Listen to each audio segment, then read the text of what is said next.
आज हम बनाएंगे एकदम से खस्ता और परतदार हलवाई स्टाइल शक्करपारा। एक शक्करपारा मैं आपको तोड़ के दिखा रही हूँ। ये अंदर तक बहुत ही सॉफ्ट शक्करपारे बने हैं। शक्करपारे बनाने के लिए यहाँ मैंने ले लिया है 400 ग्राम मैदा। मैदा को मैंने छान के लिया है। अब इसमें मैं डाल रही हूँ 1/4 चम्मच ही बेकिंग पाउडर। बेकिंग पाउडर डालने से ये नमक पारे अंदर से सॉफ्ट और एकदम ऐसे खस्ता बनेंगे। बेकिंग पाउडर को हमने मिक्स कर लिया है। अब इसमें हम डाल देंगे 1 बड़ा चम्मच घी। घी को मैंने गरम कर लिया था। आप घी की जगह ऑयल भी इसमें डाल सकते हो। अब हम हाथ से इस मैदे में अच्छे से मोयन लगाएंगे। घी डालने से भी ये नमक पारे बहुत ही खस्ता बनेंगे। मोयन को हमें अच्छी तरह से पूरे मैदे में हाथ से रगड़कर लगाना है। हमने यहाँ पे पूरे मैदे में मोयन लगा लिया है और मोयन देखने के लिए यहाँ ये मुट्ठी बन रही है। इसका मतलब मोयन अच्छे से लग गया है। हमने यहाँ पे ले लिया है 1 कप पानी। अब थोड़ा थोड़ा पानी डालकर इस आटे को हम गूंथ लेते हैं। ज़्यादा हमें हार्ड नहीं गूंथना है और ना ही हमें ज़्यादा गीला रखना है। आटे में मैंने 1 कप पानी डाल दिया है और ये आधा कप पानी मैंने और ले लिया है। अब इसको भी हम थोड़ा थोड़ा करके डालेंगे। इस आटे को लगाने में मुझे 1.5 कप जितना पानी लगा है। आटे को हमें इस तरह से ही इकट्ठा करना है, ज़्यादा आटे को हमें नहीं मसलना है। अब इस आटे को हम ढक्कन लगाकर 10 मिनट के लिए छोड़ देते हैं।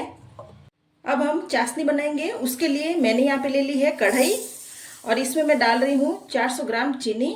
यहाँ हमने 400 ग्राम मैदा लिया था तो 400 ग्राम ही यहाँ मैंने चीनी ले ली है और चीनी का आधा हम डाल देंगे 200 ग्राम पानी। अब मीडियम आंच पर इस चीनी को हम मेल्ट होने देंगे। चीनी मेल्ट ना हो तब तक हमें इस तरह से चम्मच चलाते रहना है। यहाँ पे चाशनी में उबाल आ गया है। अब इसमें हम फ्लेवर के लिए डालेंगे 1/4 चम्मच जितनी ही कुटी हुई इलायची। इसे डालने से शक्करपारों का बहुत अच्छा टेस्ट आएगा। अब इस चाशनी को हम 3 से 4 मिनट के लिए और उबलने देंगे। चाशनी को हमने उबाल लिया है। अब चाशनी को हम चेक कर लेते हैं। हमें यहाँ पर इस तरह की 1 तार वाली चाशनी चाहिए।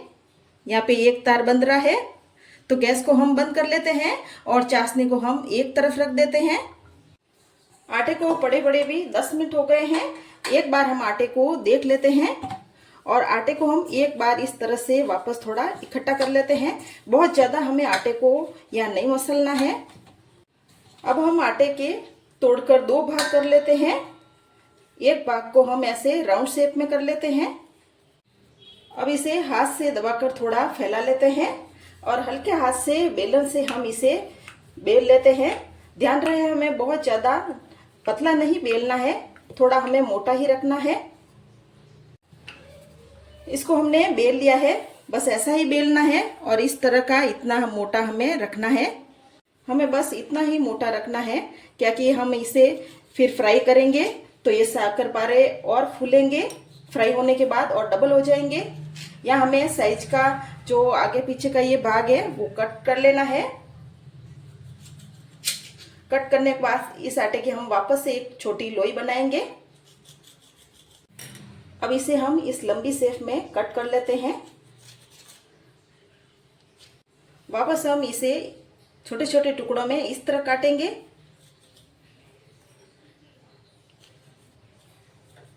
ये एक शक्करपारा आपको मैं दिखा रही हूँ। देखिए इस तरह से ऐसा काटा है। पूरे शक्करपारा को हम इस प्लेट में निकाल लेते हैं और बाकी का जो आटा है उसे भी हम इसी तरह से कट कर लेंगे।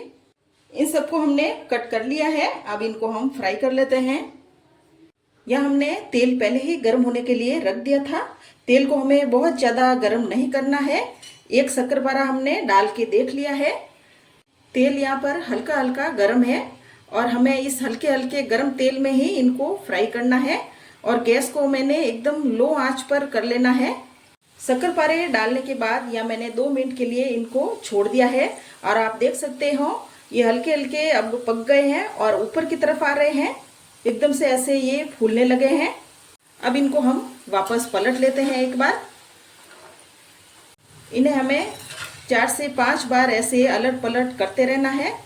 हमने यहाँ पर इनको मोटा मोटा काटा है, तो लो आंच पर इनको अच्छी तरह से पकने देते हैं, जिससे कि ये अंदर तक पक जाए, कच्चे बिल्कुल भी ना रहे। अगर इन्हें हम तेज आंच में फ्राई करेंगे तो ये अंदर से तो कच्चे रहेंगे और बाहर से ये ऐसे रेड रेड हो जाएंगे। यहाँ पे शक्करपारे अब अच्छे से फ्राई हो गए हैं। बस इन्हें बहुत ज़्यादा हमें गोल्डन नहीं करना है, बस हमें ऐसा ही इसका कलर रखना है। और इन्हें हम अब निकाल लेते हैं। अब हम बाकी के पीस को भी यहाँ डाल लेते हैं। यहाँ पर ये दूसरे बैच के शक्करपारे भी फ्राई हो गए हैं, इन्हें भी हम निकाल लेते हैं। हमने यहाँ पे ये सारे शक्करपारे फ्राई कर लिए हैं। शक्करपारों की आवाज़ से ही आपको पता चल रहा है कि शक्करपारे कितने खस्ता बने हैं। अब यहाँ पर हम चाशनी को एक बार वापस गर्म कर लेते हैं। हमने यहाँ पर शक्करपारे बनाए तब तक चाशनी ठंडी हो गई थी। अब यहाँ पर वापस चाशनी गर्म हो गई है और इन शक्करपारों को हम चाशनी में डाल देते हैं और मिक्स कर लेते हैं। चाशनी गर्म होगी तभी इन शक्करपारों में अंदर तक जाएगी। ठंडी चाशनी में इन्हें हमें नहीं डालना है, गरम गरम चाशनी में ही डालना है। इनको मैंने चाशनी में मिक्स कर लिया है। अब 15 मिनट के लिए इस चाशनी में इनको छोड़ देते हैं। अब यहाँ पे 15 मिनट हो गए हैं, इनको वापस से हम पलट लेते हैं। यहाँ पर चीनी देखिए आप जमने लग गई है। अलट पलट हम 10-10 मिनट में इनको 3-4 बार करेंगे, जिससे कि जो हमने यहाँ पे ये चीनी डाली है वो अंदर तक इन शक्करपारों में चली जाएगी और इनमें मिठास अच्छी आएगी। इन शक्करपारों को मैंने 3-4 बार बीच बीच में ऐसे हिलाया है और देखिए ये शक्करपारे अब एकदम से ऐसे ड्राई हो गए हैं और जो इनमें मिठास है वो अंदर तक चली गई है। आप लोग देख सकते हैं कितना खस्ता ये शक्करपारे बने हैं। इनकी आवाज़ से ही आपको पता चल रहा है। आप इन शक्करपारों को 15 दिनों के लिए डिब्बे में भरकर स्टोर करके भी रख सकते हो, ये खराब भी नहीं होंगे। आप इनको बनाकर जरूर ट्राई करें।